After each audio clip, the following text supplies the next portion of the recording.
नमस्कार, मैं बबली गोस्वामी आपके अपने channel NCERT for all exams में आप सभी का स्वागत करती हूँ। हमारा जो एनसीईआरटी सीरीज चल रही है, सिक्स सेवन्थ एट्थ की प्लेलिस्ट बन गई है, सभी की अलग अलग सब्जेक्ट की अलग अलग क्लास की। आप जाके उस पर देख सकते हैं। और आज का जो वीडियो है वो सिविक्स क्लास 6 का चैप्टर 4 पंचायती राज है, जो कि बहुत इंपॉर्टेंट है। मैंने देखिए लिख भी दिया है।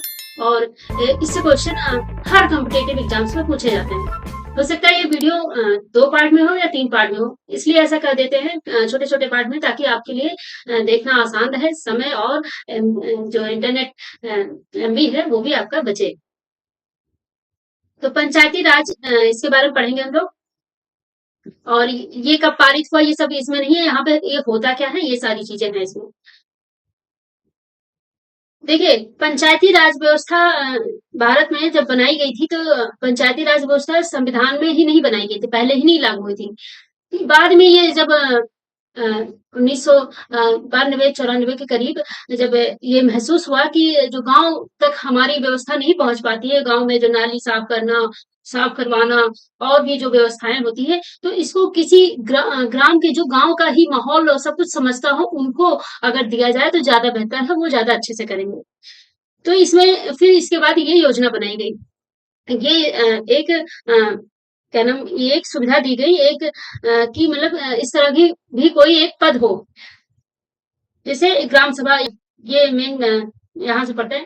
ग्राम सभा एक पंचायत के क्षेत्र में रहने वाले सभी वयस्कों की सभा होती है। ग्राम सभा क्या होती है?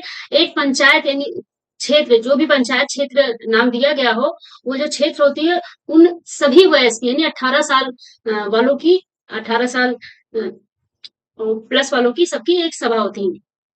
इसमें सिर्फ एक गांव या एक से ज्यादा गांव भी हो सकते हैं। तो ये सारी बातें हैं, ये आप इसको पढ़ लेना। और बताया गया है ग्राम सभा का वही व्यक्ति माना जाता है जिसका वहां के मतदाता सूची में नाम हो, वह ग्राम सभा का सदस्य होता है, उसी को ग्राम सभा का सदस्य मान लिया जाता है। आगे बढ़ते हैं। यहाँ पे पॉइंट है, एक ग्राम पंचायत, जो एक ग्राम पंचायत है, कई वार्डों यानी छोटे क्षेत्रों में बटी हुई होती है। प्रत्येक वार्ड अपना एक प्रतिनिधि चुनता है, जो वार्ड पंच के नाम से जाना जाता है। वार्ड भी बोल देते हैं और पंच भी बोल देते हैं।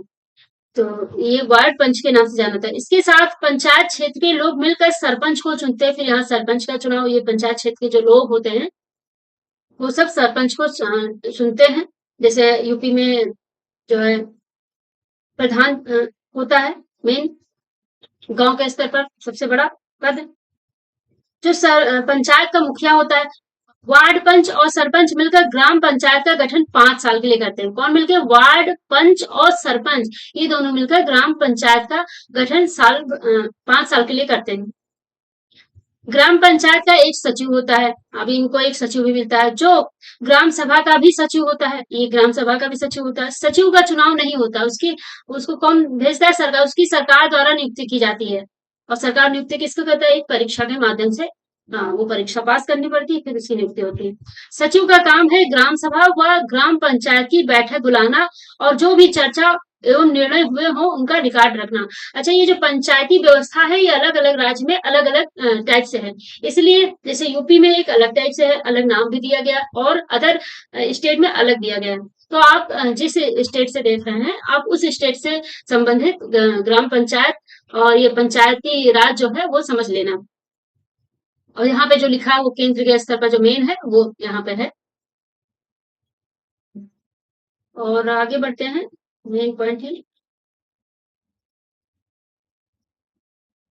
ग्राम पंचायत। अब यहाँ पे ग्राम पंचायत आए। ग्राम पंचायत की नियमित रूप से बैठक होती है, और ये बैठक कौन? जो सचिव होता है वो बुलाता है, उसका काम होता है नियमित रूप से बैठक बुलाना।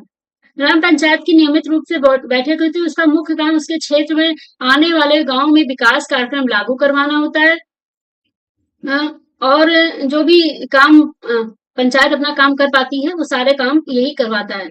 ये देखिए यहाँ पे,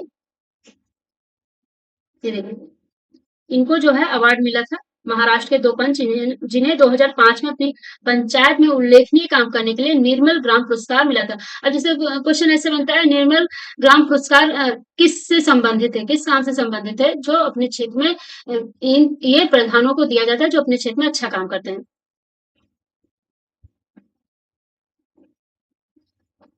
अब ग्राम पंचायत के काम यहाँ लिखे हैं जिनको आप जरूर पढ़िए। जैसे सड़कों, नालियों, स्कूलों, भवनों, ये सब गांव की बात है। भवनों, पानी के गांव और शहर स्तर पर भी जो होता है, शहर स्तर का जिला पंचायत आप पढ़ेंगे बाद में। भवनों, पानी के स्रोतों और अन्य सार्वजनिक उपयोग के भवनों का निर्माण और रख रखाव करना, स्थानीय कर लगाना और इकट्ठा करना। गांव के लोगों को स्थानीय कर में जो वहाँ पे मेला लगता है, जैसे इतवार मेला है, रविवार को इतवार मेला बोलते हैं, बुधवार का बाजार, ये सब लगता है, उसमें एक कर होता है जो ये लेते हैं। गांव के लोगों को रोजगार देने संबंधी सरकारी योजना लागू करना, जो जैसे मनरेगा है और भी जो योजना है वो उनको जो ये होते हैं, जो पंच होते हैं, प्रधान होते हैं, ये लोग लागू करते हैं। ग्राम पंचायत की आमदनी के स्रोत। आमदनी के क्या स्रोत है ये देख लीजिए। आमदनी के स्रोत क्या है? घरों एवं बाजारों पर लगाए जाने वाले कर से मिलने वाली राशि, विभिन्न सरकारी विभागों द्वारा चलाई गई योजनाओं की राशि जो जनपद एवं जिला पंचायत द्वारा आती है। जनपद के माध्यम से, यानी जो डीएम होता है उसके माध्यम से आती है, और जिला पंचायत के द्वारा आती है। यानी जिले का सबसे बड़ा जो होता है जिला पंचायत ही मेन होता है, वही सबको बांटता है, सभी प्रधान पंचों को सब बांटता है योजना का जो भी राशि होती है। समुदाय के काम के लिए मिलने वाला दान, समुदाय के लिए जो दान मिल जाए वो सारी चीजें यहाँ दान का मतलब अनुदान की बात हो रही है। कुछ राज्यों में ग्राम सभाएं काम करवाने के लिए समितियां बनाती हैं। उदाहरण के लिए निर्माण समिति। जैसे गांव में एक सामुदायिक केंद्र का भवन बनवाना है तो यह काम निर्माण समिति करेगी। इन समितियों में कुछ सदस्य ग्राम सभा के होते हैं और कुछ पंचायत के। ये दोनों मिलकर गांव के विकास के लिए काम करते हैं। तो ये सारे सब जगह का अलग अलग होता है। अब पंचायत के भी 3 स्तर होते हैं, वो हम लोग पढ़ते हैं। पंचायत के 3 स्तर क्या है? हरदास गांव की ग्राम सभा और पंचायत के बारे में पढ़ने के बाद आपको समझ, तो ये गांव का जिक्र है। चलिए, पंचायत के 3 स्तर।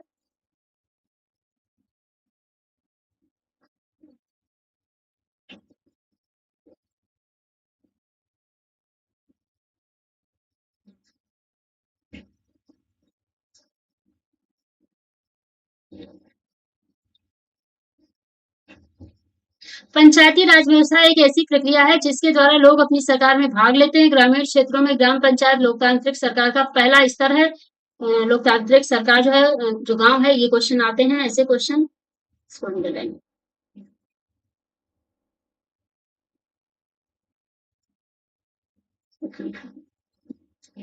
ग्राम पंचायत लोकतांत्रिक सरकार का पहला स्तर है। और ग्राम पंचायत ग्राम सभा के प्रति जवाबदेह है, यानी ग्राम सभा में उसके प्रति जवाबदेह है। जैसे जो हमारे कैबिनेट मंत्री होते हैं, प्रधानमंत्री होते हैं, वो लोकसभा के प्रति जवाबदेह होते हैं, वैसे ही, क्योंकि ग्राम सभा के लोग ही उसको चुनते हैं।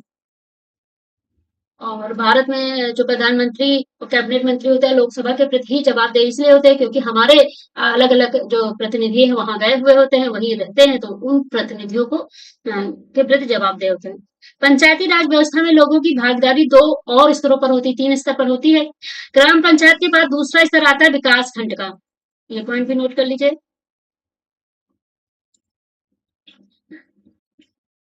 इसे जनपद पंचायत या पंचायत समिति भी कहते हैं, नाम देख लीजिए। पंचायत पंचायत समिति, जनपद पंचायत या पंचायत समिति कहते हैं। एक पंचायत समिति में कई ग्राम पंचायतें होती हैं। ये भी पॉइंट। पंचायत समिति के ऊपर जिला पंचायत, देखो सबसे बड़े सबसे ऊंचे पर ये बैठे हैं। अब इसके ऊपर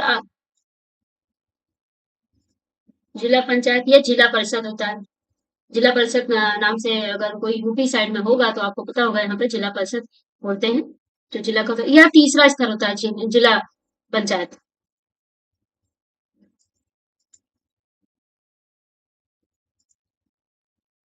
यह तीसरा स्तर होता है। तो जो ग्राम पंचायत है, जो पंचायत है, वो 3 स्तर होते हैं। एक ग्राम पंचायत, और जो जिसको पहला स्तर बोलते हैं, और दूसरा होता है विकास खंड, और तीसरा होता है जिला पंचायत या जिला परिषद। जिला परिषद एक जिले के स्तर पर विकास की योजनाएं बनाती है। पंचायत समिति के सदस्य मदद से जिला परिषद सभी पंचायतों में आवंटित राशि के वितरण की व्यवस्था करती है।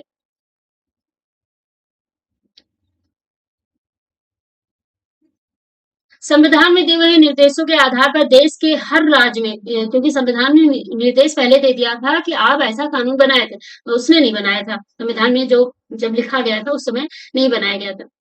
तो प्रदेश के हर राज्य ने पंचायत से जुड़े कानून बनाए हैं, इसलिए पंचायत संबंधी कानून हर राज्य में कुछ अलग अलग हो सकते हैं। जैसा कि अभी मैंने बताया था, हर राज्य में अलग अलग कानून है, क्योंकि थोड़ा सा उनको छूट दी गई थी राज्यों को कि आप अपने हिसाब से, क्योंकि सबका एक अलग ही कल्चर हर जगह का होता है, अलग नियम होते हैं, तो उस हिसाब से आप बनाइए। इसके पीछे मुख्य विचार यही है कि अपने गांव की व्यवस्था में लोगों की भागीदारी बढ़े और उन्हें अपनी आवाज उठाने के लिए ज्यादा से ज्यादा मौके मिले, ताकि वो लोकतंत्र में भी विश्वास करें। ये होता है मेन वजह। तो बस लेसन कंप्लीट हो गया। आई होप आप सभी को समझ में आ गया होगा। ये लेसन भी बहुत बड़ा नहीं था, लेकिन ये एक वीडियो में या दो वीडियो में आपको दिखाई देगा। और ये देखिए, जल संवर्धन विकास कार्यक्रम ने केवल 2 वर्षों में एक बंजर जमीन को कैसे बना दिया, यहाँ पे दिखाया गया है। इसीलिए जो है पंचायत व्यवस्था, पंचायती राज व्यवस्था जिसे बोला जाता है, ये लागू किया गया था, ये कानून बनाया गया था। ये एक मतलब संविधान में एक उसका अधिनियम ही बनाया गया, ताकि इसके तहत जो है गांव और छोटे शहरों में भी काम अच्छे से हो और जनता के मुताबिक हो, जनता जिसको चुनेगी उस हिसाब से होगा।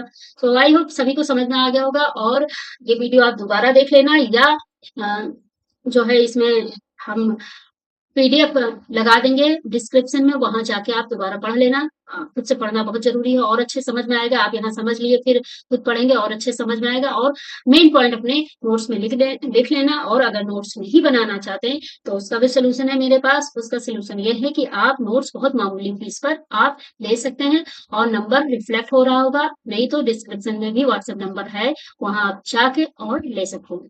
सो थैंक यू, धन्यवाद, बाय बाय।